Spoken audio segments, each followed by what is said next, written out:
Namaste. So, in this series on Sri Aurobindo's poem, let us read. Each poem is wonderful, but there is a short poem, very beautiful poem, revealing to us the secret of life and death. So, normally we think of life as breathing, heartbeat. Breathing and heartbeat are processes of life, not life itself. The world is there as proof. There are creatures which don't breathe the way we breathe. There are even creatures which don't need oxygen. They are called anaerobic. And also, plants. Plants don't have lungs, but they breathe. They are living beings. They don't have a heart which is beating. So we must understand heart, lungs, they are instruments of life and not life itself. Life is connected with existence. Wherever there is existence, there is life. And existence is something which is, the whole universe is teeming with existence. In dreams, do we not experience existence in some form or the other? Do we not experience ourselves as living beings? We do. How are we to say that that is false? That is just a dream. What if in the dream we suddenly realize this is a dream? Isn't it? Have you ever thought like that? There are mystic truths like that. Where is the limit of the dream? Is that a dream or this a dream? Neither. They're different orders and experiences of one reality. So, once we understand it, we understand that life does not cease with stoppage of breath or with the heartbeat stopping. What ceases? The instrument stops working. Let's take an example. So we type on the computer and letters appear on the screen and the file is saved somewhere. Supposing the computer is malfunctioning, it crashes. Does it mean that the man in whom ideas were flowing, who was typing out, he is also dead? Does it mean that? No. He will use another computer. This is so simple to understand. Computer analogy. Computer is a hardware. Computer is a software. And this is the skinware, the human being who is using. So too, we have a hardware which is the body. We have a software. And we have the disks, memory disk. If one computer crashes, you can take out some of these parts and put it into another computer. Isn't it true? If you have saved it in the cloud, you can use it, access it in another computer. So even the mind does not die. It continues to remain in a different form and format. Format changes, of course. We see letters here, another place it says electrical current, third place it says 01 symbols. That's a different thing. Format changes. But it never dies. There is nothing like death. Even material scientists tell us that you cannot destroy anything. You can change it from one form to another. What is the subtle form of matter? It is borders onto energy, plasma, and then finally, not only plasma, now people speak about 7 states of matter, maybe more. Ultimately, it'll enter into energy. Does energy die? Can you destroy energy? There is no way you can destroy energy. What happens to energy then? It can change from one form to another. So what happens when one dies? It changes from one form to another. Energy doesn't die. Does information die? No. Information just changes its mode of operation. I'll give an example. Information doesn't die again. You see, something happens many years back. And then suddenly at a point of time, one remembers. Where does the memory come from? At a given point of time. It is there embedded in states of consciousness. It has a physical mechanism. Even till date, people don't know exactly what is the physical mechanism. Memory is a very fascinating thing. Have you noticed in the phenomena of déjà vu, jamais vu? Déjà vu is when you go and feel it's familiar place. Of course, people link it to a temporal lobe, but that linkage is only because there is a material instrument. It feel familiar. And the other reverse, Jamaivu. Not the Jamai Raja wala Jamaivu.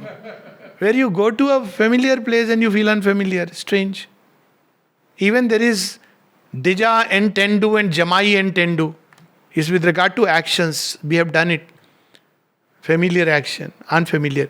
But leaving aside the technicalities, has it not happened that we have met somebody and suddenly we feel it is a declaration of a friendship long back? Where does it come from? It doesn't come to everybody. Have we noticed that when we go to a certain place, ashram, so many people, I have seen people 2 years before death, this psychologist, she came. Of course, she was told, she knew she's a terminally ill person. First time she came. And then she cried and cried after visiting the Samadhi. So I asked her when she came back that what happened. She said, I don't know, I felt I am home. Isn't it not a feeling that quite a few people have had? Where does the feeling come from? Now, hardcore materialists will say, no, it's all imagination. Everything is imagination. What we don't see beyond the tip of the nose is imagination. If we go like that, then you will say that everything, even love, it's not a feeling, it's an imagination. Or maybe a chemical. Look what this extreme view can lead to. This extreme material monism. Nothing exists except what I see, hear and sense. New York doesn't exist because I have never seen it. People talk about it. Virus doesn't exist, by the way. Electron certainly doesn't exist. Who has seen it? There is now a way that you can probably see it, but it's very, very one-odd, like mystics. There are more mystics who have experienced God than scientists who have seen an electron. It's inferred. Mathematically, you have to have something like that to understand the atomic model.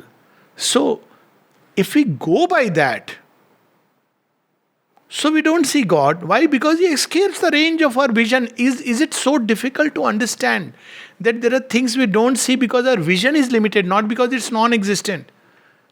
There is a rhythm. Today only somebody sent, NASA has captured some rhythm in the universe.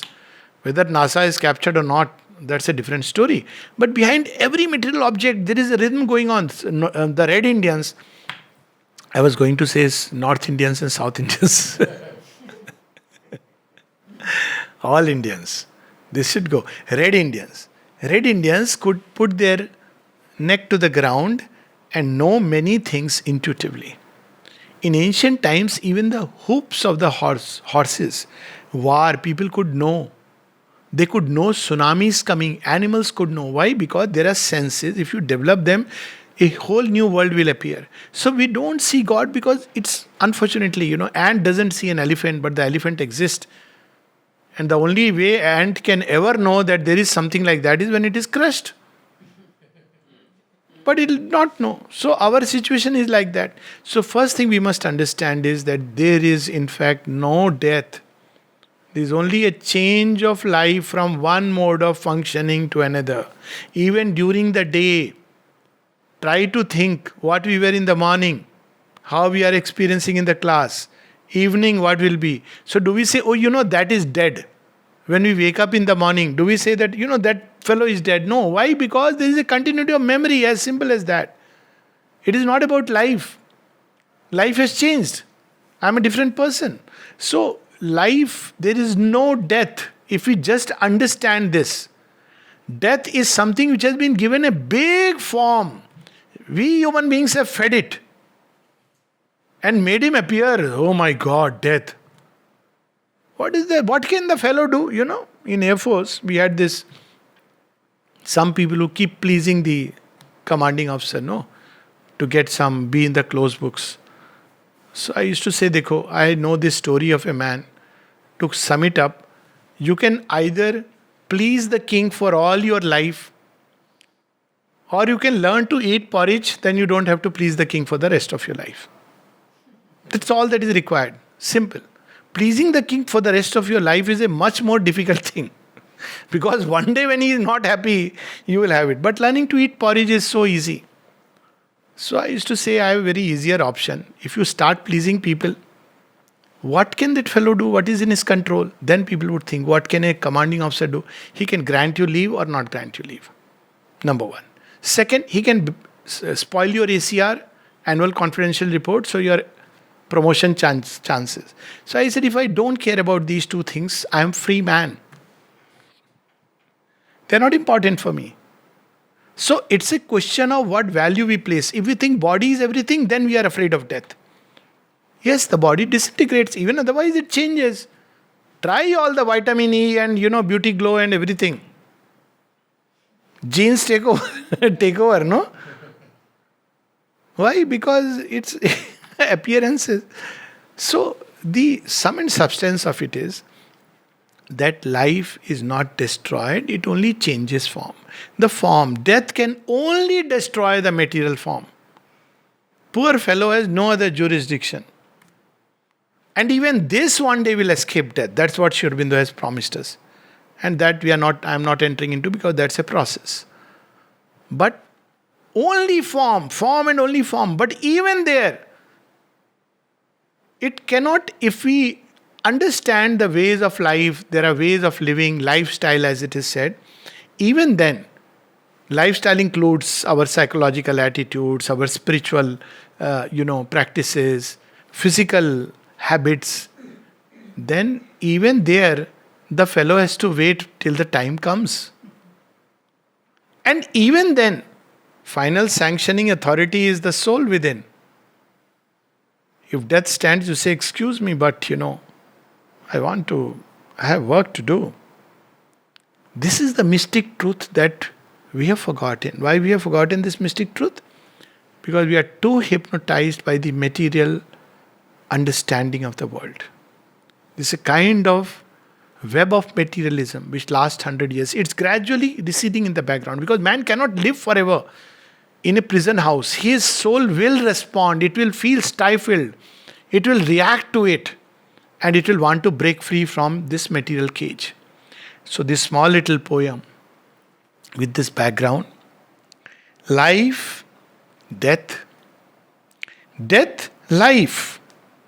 The words have led for ages our thought and consciousness, and firmly seemed two opposites. You're either living or you're dead, isn't it? Two opposites, but now long hidden pages. What are the hidden pages? What happens after death? See, Sri Aurobindo is writing then. Now we talk about near-death experiences and out-of-body experiences. People have done studies, past life experiences. Mystics always knew it. But he's saying now the long hidden pages are being opened. What are the hidden pages? But now long hidden pages are open, liberating truths undreamed. So what is the truth? Not dreamed. Life only is. Life only is, or death is life disguised. When life chooses to be like a prisoner on parole, exercising limited freedom, then it wears the disguise of death. Meaning thereby, okay, I will inhabit this form for a short time. Life only is, or death is life disguised, because life is immortal. You cannot destroy life. If you take the spiritual point of view, life cannot, it's a power of the divine. There is no way it can be destroyed. It came upon earth to awaken matter. See, matter aspires through life, light and love. That is what is the ascending triangle of Sri Aurobindo's symbol. Life is consciousness force. That's why in the Isha Upanishad it says, Matarishwa dadati. Tasmin napo Matarishwa dadati. It's the Matarishwan, the waters which are emerging from the one divine mother. That is life. That's why water is symbol of life. You can't destroy life. It is impossible to destroy life. You can destroy the form, in which case life wanders into its own world, takes up another form. So that is how it is. Death is life disguised. Life is short death. Until by life we are surprised. Why is Sri Aurobindo saying life is short death? This life that we call as life, there is a nice Hindi dialogue, no? ये जीना भी कोई जीना है? Imagine for the soul within us, child of Parbrahman, divine mother, Entering into this material cage, it's like putting a Raja inside a little place and saying, you are the Raja of this prison. अंग्रेजों की जमाने के jailer. What will he say? अरे यार, मैं तो राजा वहाँ का हूँ. It's or putting a lion inside a circus. He will be given food. But how long can the lion live by that? He will be fed up. Literally fed up. He'll say, but I am a free master of the jungle. So, what we call as life is death. Short death. Like the lion in the cage. Until by life we are surprised. When we so-called died, then what happens? We discover, oh, this subtle physical world. Kabir Das says, no, is ghat andar baag bagiche. Oh, my relatives are coming to meet me. Bonhomme. So, Chacha, how are you? Chacha will say, Beta, just was waiting to meet you. Now I have to take another birth. Oh, this God, I used to worship him, he is real. Then somebody will come, that story of Dante, where he says that this man dies, Dante experiences, and then he is going to cross Baitarni, and Virgil comes to row the boat. He said, Virgil? You have become a boatman? Yes, I become a boatman. But you were so intellectual. Yeah, but I was only intellectual. But because I was intellectual, this job has been given to me. But I have to keep switching between the two parishes, between the paradise and this limbo, where you wait. So anyways, but somebody will carry you further. Who will carry me further? Wait and see. So there he sees who? A village peasant girl. Beatrice. Beatrice? You? Yes. Why have you come? Because you loved me. But who are you? Ordinary peasant girl? No. Come, I'll take you who I am. This is our drishti, no? Ordinary peasant girl. She carries him right to the highest seat. She is an incarnation of the Divine Mother. So then you see life very different. This existence is teeming with life. Get rid of these ideas that Yamraj comes in sitting on a, buffalo, poor fellow.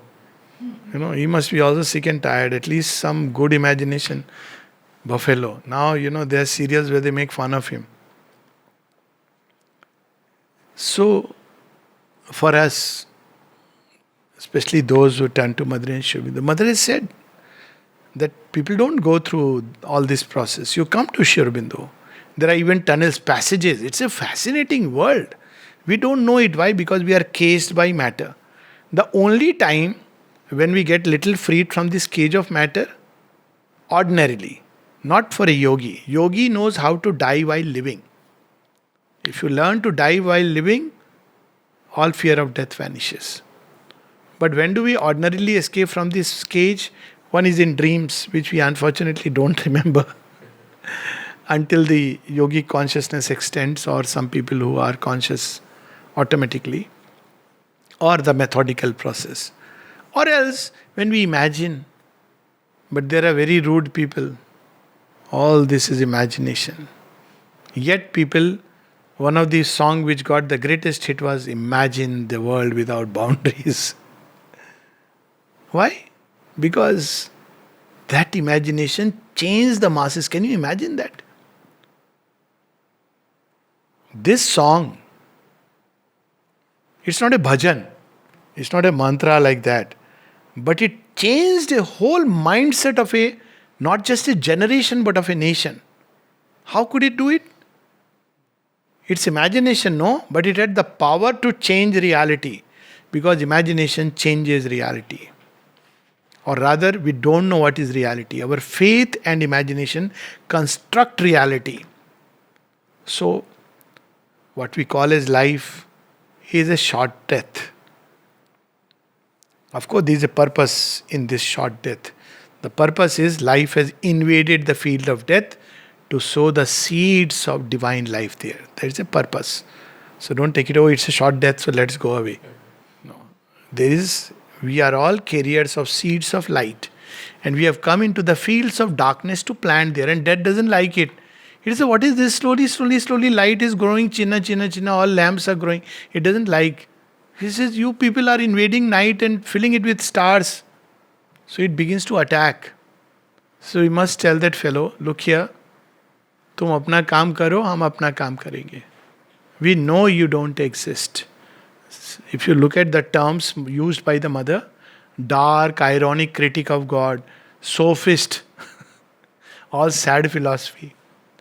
The truth that slays, half truth. That is the way death speaks. And then at the end you say, you know who you are? You are a mask of God. Who I am, Savitri reveals, Divine Mother. We will say we are child of the Divine Mother. You know, you remember, no, what happened in Savitri? We are child of the Divine Mother. And you are a mask of God. So that is the way to live. In this poem, so much people are afraid. One day we die, as somebody has said very beautifully, that there are two kinds of death. One, those who die once in their lifetime. Other who die 1,000 times out of fear. So, death is the challenge posed to life. What is the challenge? It is saying, do you know who you are? Do you know who you are? The day life turns back and says, yes, I am life eternal, life immortal, I am life divine. You'll say, thank you, sir. My task is over. The sphinx that jumps and dies. So let us not have faith in death, let us have faith in life. Life and death, life, death, death, life. The words have led the ages, led for ages. Our thought and consciousness and firmly seemed to opposites. But now long hidden pages are opened, liberating truths undreamed. Life only is, or death is life disguised. Life is short death, until by life we are surprised.